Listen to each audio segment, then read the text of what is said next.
মাইরে বাবা বলা হয়েছে সাফা, ওই সাফা পাহাড়টা মারওয়া পাহাড়টা বলা হয়েছে 7 বার ছুটেছিলেন ইসমাঈলের পানির জন্য।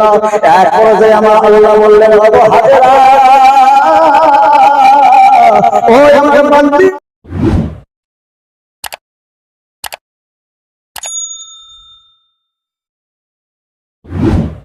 তা আল্লাহর নবী বললেন ঈদুল আযহা পালন করার পূর্বে বলা হয়েছে 14টা সুন্নাত বা মুস্তাহাব আমল রয়েছে এবং 4টি বলা হয়েছে যে বর্জনীয় কাজ রয়েছে। 14টা আমল রয়েছে এবং 4টা বর্জনীয় কাজ, মানে ছেড়ে দেওয়ার কাজ।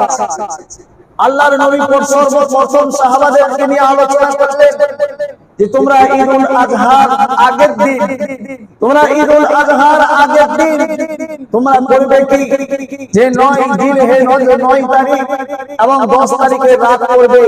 এই রাত্রিতে তোমরা কেউ ঘুমাবে না, জাগ্রত থেকে আল্লাহর ইবাদত করবে। সাহাবা রাদিয়াল্লাহু তাআলা আনহুরা জিজ্ঞাসা করলেন, ইয়া রাসূলুল্লাহ, ইয়া হাবিবাল্লাহ, আমরা কিসের জন্য জাগ্রত থাকব? এইটা 9 জিলহজ মাস, কালকে তো 10 তারিখ, কিন্তু আমরা কিসের জন্য জাগ্রত থাকব? আল্লাহর নবীর উত্তরে বলতে লাগলেন, সাহাবারা যখন বললেন, আল্লাহর নবী বললেন, সাহাবারা তোমরা শোনো, এই যে জিলহজ 10 তারিখে এমন একটি করুণ দৃশ্য ঘটেছে, নবীদেরকে পরীক্ষা দেওয়া হয়েছে। এই দিন বড় বড় ইতিহাস ঘটে গেছে। যখন আল্লাহর নবী ইব্রাহিম আলাইহি ওয়াসাল্লাতু ওয়াসাল্লামকে, যখন ইসমাঈল আলাইহি ওয়াসাল্লাতু ওয়াসাল্লাম যখন ছোট বাচ্চা, যখন জঙ্গলের মধ্যে ছেড়ে আসার কথা হলো, আল্লাহর হুকুম হলো, যখন জঙ্গলের মধ্যে যখন নিয়ে চলে যায়, হযরত মা হাজরা রাদিয়াল্লাহু তাআলা জিজ্ঞাসা করলেন, হে আমার প্রাণের স্বামী ইব্রাহিম, আল্লাহর হুকুমে তুমি আমাদের ছেড়ে চলে যাচ্ছ, কিন্তু আমাদের কাছে তেমন খাবার নাই, কয়েক টুকরো খেজুর রয়েছে এবং একটা মশাল ভর্তি কিছু পানি রয়েছে, কিন্তু ও ইব্রাহিম, আল্লাহর হুকুম যদি এর মধ্যে থাকে, অবশ্যই ও আমার প্রাণের স্বামী আমাদের ছেড়ে চলে যান। এই মরুভূমি এলাকার মধ্যে আমি কাউরের কাছে সাহায্য চাইবো না, আমি আল্লাহর কাছে সাহায্য চাইবো। ওই ইব্রাহিম নবী আলাইহি ওয়াসাল্লাতু ওয়াসাল্লাম আল্লাহর হুকুম মোতাবেক পালন করার জন্য ওই ছোট শিশু ইসমাঈলকে এবং তিনার আম্মা জান হযরতে হাজরা রাদিয়াল্লাহু তাআলা আনহাকে যখন ওই মরুভূমির জঙ্গলের মধ্যে যখন রেখে আসলেন, হাজরা বেবে কান্না করে চোখ হইতে যেন অশ্রুগুলো জমিনের মধ্যে পড়ে যায়। বলতে লাগলেন, ওই আমার প্রাণের স্বামী গো, আপনাকে বলতে পারছি না, আমাদের নিয়ে যান, কারণ হচ্ছে এর মধ্যে আল্লাহর হুকুম রয়েছে, এই জন্য আমরা এই জায়গায় উপস্থিত থাকবো। যখন হযরতে হাজরা ইসমাঈলকে যখন রেখে দেওয়া হলো, বলা হয়েছে কয়েক টুকরো খেজুর এবং কিছু পানি দিয়ে রেখে দেওয়া হলো। যখন ইসমাঈল যখন ওই জায়গায় থাকে, ইব্রাহিম নবী যখন বাড়ি চলে আসলো, আসার পর দেখা যায় ওই খেজুর এবং পানি যখন শেষ হয়ে গেছে, ওই ইসমাঈল যখন ছোট শিশু যখন খোদার জন্য যখন ছটফট করে, হঠাৎ করে দেখা যায় এমন তো অবস্থায় হযরতে মা হযরতে রাদিয়াল্লাহু তাআলা আনহা হাজরা, ওই হাজরার বুকের দুধ পর্যন্ত শুকিয়ে গেছে, বাচ্চার খাওয়া হয় না, মায়ের খাওয়া হয় না গো, এই জন্য মায়ের যেন বুকখানা শুকিয়ে গেছে। যখন বারবার যখন খোদা নিবারণের জন্য ওই ইসমাঈলকে যখন খাবার দিতে যায়, ওই বুক হতে কোনো দুধ বের হয় না। সঙ্গে সঙ্গে হযরতে রাদিয়াল্লাহু তাআলা আনহা ওই হাজরা চিন্তা করলেন, আমার বাচ্চা ইসমাঈলকে বাঁচানোর জন্য এই পাহাড় যখন ছোটাছুটি করে, সাফা মারওয়া পাহাড় যখন ছোটাছুটি করে, বলা হয়েছে মরুভূমি এলাকা বাড়িগুলো চিকচিক করে, ওই বাচ্চাকে বাঁচানোর জন্য ওই হাজরা যখন ছোটা শুরু করলো, ছুটতে ছুটতে এক পর্যায়ে দেখা যায় চিকচিক করছে, মনে হয় ওই জায়গায় পানি রয়েছে, আমার বাচ্চাকে বাঁচাতে হবে, আমার ইসমাঈলকে বাঁচাতে হবে। ওই জায়গায় যখন দ্রুতগতি হযরতে হাজরা যখন ছোটা শুরু করলো, এক পর্যায়ে ছুটতে ছুটতে দেখা যায় যে এই জায়গায় পানি, মনে করে আমি সন্ধানের জন্য এসেছি, ওই জায়গায় কোনো পানি নয়, ওই জায়গায় দেখা যায় রয়েছে চিকচিকে বালি, আবার বেশ কিছু দূর মধ্যে দেখা যায় মনে হয় পানি রয়েছে, আবার চিকচিকে বালি। এইভাবে যখন ছুটতে ছুটতে একবার নয় দুবার নয় রে বাবা, ওই হযরতে হাজরা রাদিয়াল্লাহু তাআলা একবার নয় দুইবার নয় রে বাবা বলা হয়েছে সাফা, ওই সাফা পাহাড়টা মারওয়া পাহাড়টা বলা হয়েছে 7 বার ছুটেছিলেন ইসমাঈলের পানের জন্য। এক পর্যায়ে আমার আল্লাহ বললেন, ওগো হাজেরা, ও আমার বান্দি, তোমার ছেলেকে বাঁচানোর জন্য আমি আল্লাহর হুকুম মানার জন্য আমার আল্লাহর হুকুম রয়েছে, তোমার স্বামীকে কোনো বাধা দেবে না। ও আমার বান্দি, তুমি শোনো, তুমি 7 বারে সাফা পাহাড়টা তুমি ছোটাছুটি করেছো, আমি আল্লাহ রাব্বুল আলামিন আমি এত খুশি হয়ে গেলাম, এত খুশি হয়ে গেলাম। বলা হয়েছে তোমরা চলে যাবে, তোমাদের ইতিহাস কোনদিন মিটবে না। সারা জীবন সারা বিশ্বের মধ্যে যত লোক হজ করতে যাবে, বলা হয়েছে সবাই, বলা হয়েছে সাফা মারওয়া পাহাড়টা যদি 7 বার না ছুটে গো হাজেরা, তখন পর্যন্ত আমি হাজির সম্পূর্ণ নেকি আমি করি না। অর্থাৎ ও হাজেরা, তুমি যে আমার জন্য ছুটেছো, ও হাজেরা, আমি তোমার জন্য এত খুশি হয়েছি, সারা জীবনের জন্য স্বর্ণের উপরে আমি সেইটা লিপিবদ্ধ করে দিলাম। বলুন সুবহানাল্লাহ। বলে হাজেরা, তুমি সাফা মারওয়া পাহাড় যে ছোটাছুটি করেছো, সেটা সাফা আমি আল্লাহর কাছে এত পছন্দ হয়েছে, সারা দেশের লোকেরা হজ করতে যাবে, ওই সাফা মারওয়া পাহাড়টা যদি 7 বার ছোটাছুটি না করে, বলা হয়েছে সে হজ হবেই না।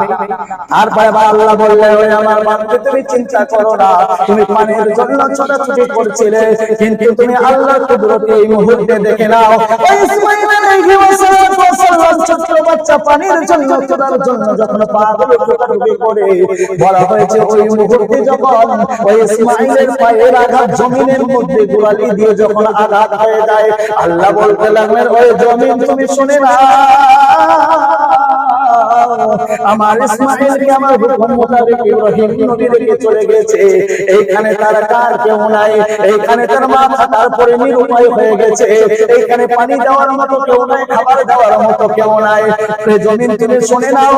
এই মুহূর্তে ইসমাঈল আলাইহিস সালাম জমিনের মধ্যে যেই জায়গায় পায়ের আঘাত করে দিয়েছে, ওই জমিন ওই জায়গা থেকে তুমি পানির ফোয়ারা তৈরি করে দাও। বলুন সুবহানাল্লাহ। আবার হাজেরাকে ডেকে ডেকে বললেন, হাজেরা তুমি শোনো, যেই জায়গায় ইসমাঈলের পায়ের আঘাতে পানি খেলা বের হয়েছে, শোনো, ওইটা কোনো সাধারণ পানি হবে না, দুনিয়ার কোনো সমুদ্রের পানি হবে না, দুনিয়ার কোনো পুকুরের পানি হবে না, এমন একটা পানি হবে সারা বিশ্বের হাজিরা যখন হজ করতে আসবে,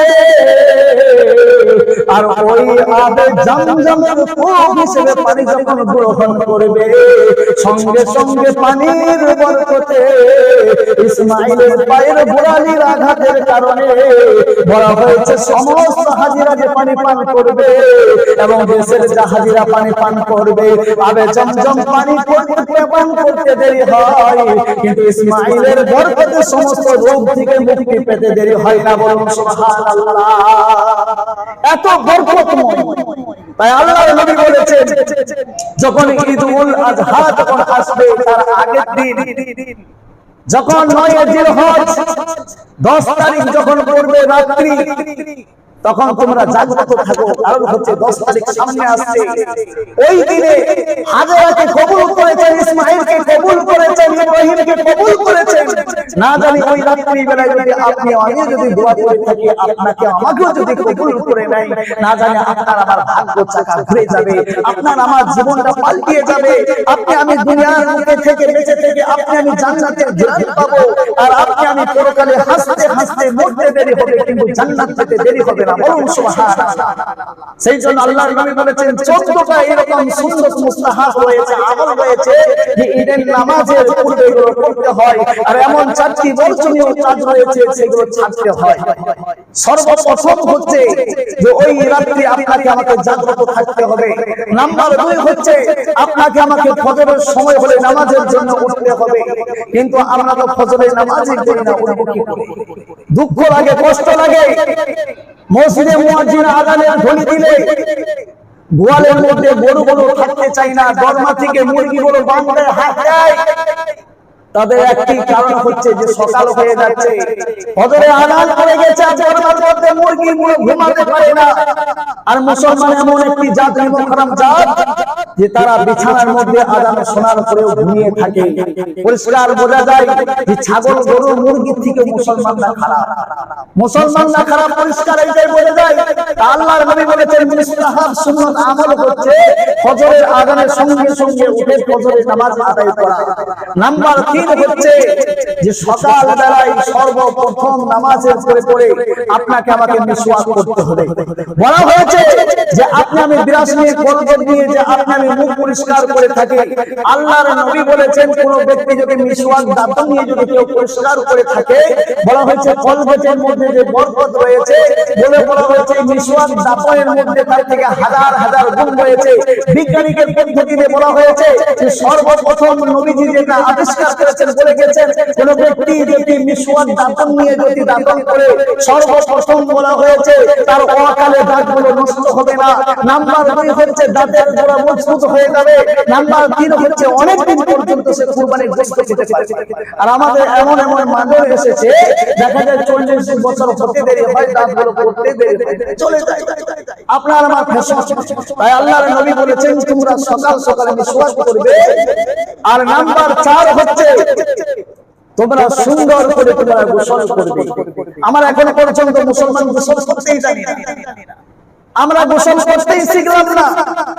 যেটা মুসলিমদের একটা সঠিক পদ্ধতি রয়েছে কিভাবে গোসল করতে হয়, পবিত্র হতে হয়, আপনার আমার সেইগুলো জানা নাই, কিন্তু আপনার আমার জানাটা জরুরি। নাম্বার 5 হচ্ছে আপনাকে আমাকে একটা সুন্দর পোশাক পরিধান করতে হবে। নাম্বার 6 হচ্ছে যে আপনাকে আমাকে সুন্দরভাবে সাজগোজ করতে হবে। এই রকম সাজগোজ বলা হয়েছে যেই রকম সাজগোজ ইসলামের শরীয়ত অনুযায়ী হয়। এমন আমরা পোশাক করব না যে শরীরে এমন ফিটিং করলাম যে শরীরের গুপ্তঙ্গগুলো পরিষ্কার বোঝা যাচ্ছে। আমরা এমন প্যান্ট করে থাকি, দুঃখের বিষয় বলতে যাই মানুষ বসলে পেছন থেকে দেখা যায়। এমন মানুষ প্যান্ট পরে আমরা যে সামনের দিকে তাকালে এটা পরিষ্কার বোঝা যায়। আল্লাহর রাসূল সাল্লাল্লাহু আলাইহি ওয়াসাল্লাম পরিষ্কার হারাম বলেছেন যে মুসলমানদের এমন একটি ড্রেস হবে, এমন একটি পোশাক হবে, ঢিলা ঢালা হবে, তার মধ্যে কোনো রকম গুপ্তঙ্গ পরিষ্কার ভাবে না বোঝা যায়। নাম্বার 5 হচ্ছে সুন্দরভাবে। নাম্বার 6 হচ্ছে যে সুন্দরভাবে একটা পোশাক পরিধান করবে। নাম্বার 7 হচ্ছে আতর লাগাবে। কিন্তু আমরা তো আতর কিনি না, আমরা ফসফস করে সেন্টগুলো মেরে দিলাম, সেন্টগুলো মেরে দিলাম। দেখবেন সেন্টের মধ্যে লেখা থাকে অ্যালকোহল, লেখা থাকে অ্যালকোহল। অ্যালকোহল জাতীয় কোনো ব্যক্তি যদি সেন্ট ব্যবহার করে নাই বলা হচ্ছে হারাম, আপনি ব্যবহার করতে পারবেন না। ওই জিনিসটা যদি ব্যবহার করা হয় রমজান মাসে আপনার রোজা ভাঙার সম্ভাবনা রয়েছে। মানুষের আঘাত হয়, মানুষের ক্ষতি হয়, মানুষের মাথা যন্ত্রণা করে। বাসের মধ্যে যাচ্ছেন কোন ব্যক্তি ওই অ্যালকোহল জাতীয় ফসফস করে লাগিয়ে নিয়েছে বগলের মধ্যে, হাতের মধ্যে। আমি নিজেই তো পরিষ্কার হতে পারলাম না, বগলের মধ্যে মারলে নাকি নিজে পরিষ্কার হয়ে যায়। বাসের মধ্যে উঠবেন, অনেক মানুষ কষ্ট পায়, যন্ত্রণা পায়, মাথা ধরে গেছে ইত্যাদি। আল্লাহর নবী বলেছেন তোমরা আতর ব্যবহার করবে, সেন্ট ব্যবহার করবে না, আতর ব্যবহার করবে। নাম্বার 8 হচ্ছে যে তোমরা ঈদগাহে যখন তোমরা যাবে পায়ে হেঁটে হেঁটে যাবে। কিন্তু আমাদের সময় কম, আমাদের সময় কম। আপনাদের কি বলবো, হাফেজ মৌলভী আমার নিজের কথাই বলছে, আমাদের সময় কম। হেঁটে হেঁটে যাওয়াটা হচ্ছে সুন্নাত, হেঁটে হেঁটে যেতে হবে। নাম্বার 8 হচ্ছে যে তাকবীরে তাশরিক রয়েছে আল্লাহু আকবার, আল্লাহু আকবার, লা ইলাহা ইল্লাল্লাহ, আল্লাহু আকবার, আল্লাহু আকবার, ওয়ালিল্লাহিল হামদ। এই 3 জনের নিয়ে তাকবীরে তাশরিক, ওই 3 জনকে যেরকম কবুল করে নিয়েছিলেন, যদি আপনি আমি যদি তাকবীরে তাশরিকটা যদি ওই মনে ভাব নিয়ে যদি পড়ে যাই, আপনাকে আমাকেও কবুল করে নেবেন। বলুন সুবহানাল্লাহ। তাকবীরে তাশরিকটা জোরে জোরে করে যেতে হবে। নাম্বার 9 হচ্ছে যখন আপনি আমি যখন আসব তখন যেই রাস্তা দিয়ে গেছি তার বিপরীত রাস্তা দিয়ে হেঁটে হেঁটে আসব। আর ওই তাকবীরে তাশরিকটা উচ্চ কণ্ঠে বলতে বলতে আসব। তারপরে আপনি আমি যখন ঈদের দিনে সর্বপ্রথম বাড়িতে আসার পরে আপনার আমার করণীয় রয়েছে যে ওই যে কুরবানি করব, কুরবানির পূর্বে আপনাকে আমাকে কিছু না খাওয়া, আমাদের মধ্যে অনেকে একটি ভুল ধারণা রয়েছে এরকম যে কুরবানি হওয়ার পূর্বে পর্যন্ত আমাদের একটি রোজা হয়, আমরা রোজা করি, এটা রোজা, এটা ভুল ধারণা, এটা রোজা নয়। একটা মুস্তাহাব আমল হচ্ছে যে কুরবানির আগে কিছু না খেয়ে ঈদগাহে ময়দানে যাওয়া এবং সর্বপ্রথম কুরবানি দেওয়ার পরে ওই কুরবানির গোশত দিয়ে বিসমিল্লাহ বলে খাবার শুরু করা, এইটা হচ্ছে মুস্তাহাব আমল, কোনো রোজা নয়। তারপরে আপনি আমি জিলহজ মাসে যখন 10 তারিখ 1 তারিখ থেকে 10 তারিখ পর্যন্ত একটা মুস্তাহাব আমল রয়েছে, যাদের নামে কুরবানি হবে নখ এবং চুল যদি কেউ না কাটে, কুরবানি করার পরে সঙ্গে সঙ্গে সে নখ এবং চুলগুলো কেটে ফেলবে। আর নাম্বার 14 হচ্ছে এইটাই, যখন কুরবানি হওয়ার পরে এক অপর মানুষকে দোয়া দেবে, এক অপর মানুষকে দোয়া দেবে, তোহফা দেবে, হাদিয়া দেবে। আর আমাদের মধ্যে হাদিয়া কি জানেন? আমাদের মধ্যে হাদিয়া হচ্ছে ওইটাই যে ওই ব্যক্তি গোশত হালাল করেছে, ওই ব্যক্তিকে 1 কিলো গোশত দিয়ে দাও। আপনার সহ্য হবে না, ইসলাম গ্রহণ করে না, সাপোর্ট করে না। আপনি যেই ব্যক্তিকে হালাল করাবেন, তার পূর্বে আল্লাহর নবী বলেছেন যে সবথেকে উত্তম হচ্ছে যাদের নামে কুরবানি হবে তারা নিজেই জবাহ করবে, এর থেকে উত্তম আর হতেই পারে না। যদি আপনাকে ভাড়াটি করে যদি কাউরি মাধ্যম দিয়ে যদি কুরবানি করাতে হয়, তাহলে গোশত দিয়ে শুদ্ধ হবে না, হবে না, হবে না। তাকে অবশ্যই পারিশ্রমিকের জন্য আপনার সামর্থ্য অনুযায়ী যেটুকু পারবেন সেটা দিতে হবে, সেটা টাকা। আপনি যে ব্যক্তিকে গরু ছাড়ানোর জন্য নিয়ে এসেছেন, তাকে গোশত ট্যাঙ্ক মাথা দিয়ে পরিশোধ হবে না, তার পারিশ্রমিকের জন্য টাকা দিতেই হবে, দিতেই হবে। আপনার আমার তবেই না কুরবানি শুদ্ধ হবে। আর আপনি মনে করেন ওই ব্যক্তি কুরবানি দিতে পারে নাই, ওই ব্যক্তিকে 2 কিলো মাংস একটা ট্যাঙ্ক বা মাথা দিলে শুদ্ধ হয়ে যাবে না। আপনি আমি কুরবানিকে শুদ্ধ করতে গেলে আপনাকে আমাকে এইগুলো করতে হবে। এইগুলো হচ্ছে মুস্তাহাব আমল। আল্লাহর নবী বলেছেন আরো 4টা এরকম রয়েছে, বর্জনীয় ছাড়তে হবে। নাম্বার হচ্ছে ঈদের দিন এবং ঈদুল আজহার দিন, খুশির দিন। কোন ব্যক্তি যদি বলে আমি তো এর থেকে দুনিয়ার বুকে আমার থেকে আর কেউ খুশি নাই, আমি আজকে দিনে রোজা রেখে, আল্লাহর নবী বলেছেন ঈদের দিনে এবং কুরবানির দিনে রোজা রাখা হারাম। নাম্বার 3 হচ্ছে ঈদ এবং কুরবানি দুটো দিন রোজা রাখা হারাম। আর নাম্বার 3 হচ্ছে যে মেয়েরা অতিরিক্ত সাজগোজ করে দেখা যায় যে রাস্তা ঘাটে বেরিয়ে বেরিয়ে যায়, এইগুলো প্রত্যেকটি গার্জিয়ানদেরকে লক্ষ্য করতে হবে। যখন এক ব্যক্তি, যখন একটা মহিলা যখন থাকে, প্রথম যখন ভূমিষ্ঠ হয় 3 জনের দায়িত্ব পড়ে যায়, এক এক করে 3 ব্যক্তির দায়িত্ব পড়ে যায়। প্রথম দায়িত্ব পড়ে যায় বাবা, বাবার দায়িত্ব পড়ে যায় 1 থেকে 18 বছর পর্যন্ত। একটা মোটরসাইকেল চালাইলে যে একটা ব্লুটুথ দেওয়া হয়, আমার গাড়ি যদি অন্য এক ব্যক্তি নিয়ে গিয়ে অ্যাক্সিডেন্ট করে যায়, পুলিশে যে অ্যাক্সিডেন্ট করেছে তাকে ধরবে না, যার নামে ব্লুটুথটা রয়েছে তাকেই ধরবে।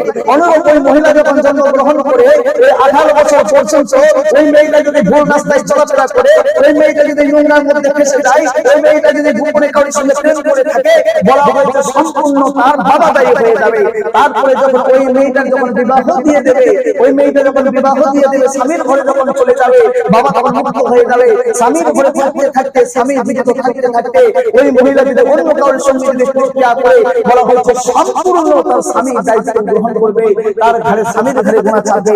আর নাম্বার 3 হচ্ছে যে ওই মহিলাটার যদি বাবা না থাকে, মাও যদি না থাকে, কিন্তু তার ভাই যদি বেঁচে থাকে, 18 বছর পর্যন্ত তার ভাইয়ের দায়িত্ব পড়ে যায়। যদি ওই মহিলা যদি কোনো জায়গায় নোংরা করে ফেসে যায়, সম্পূর্ণ ভাইয়ের দায়িত্ব রয়েছে।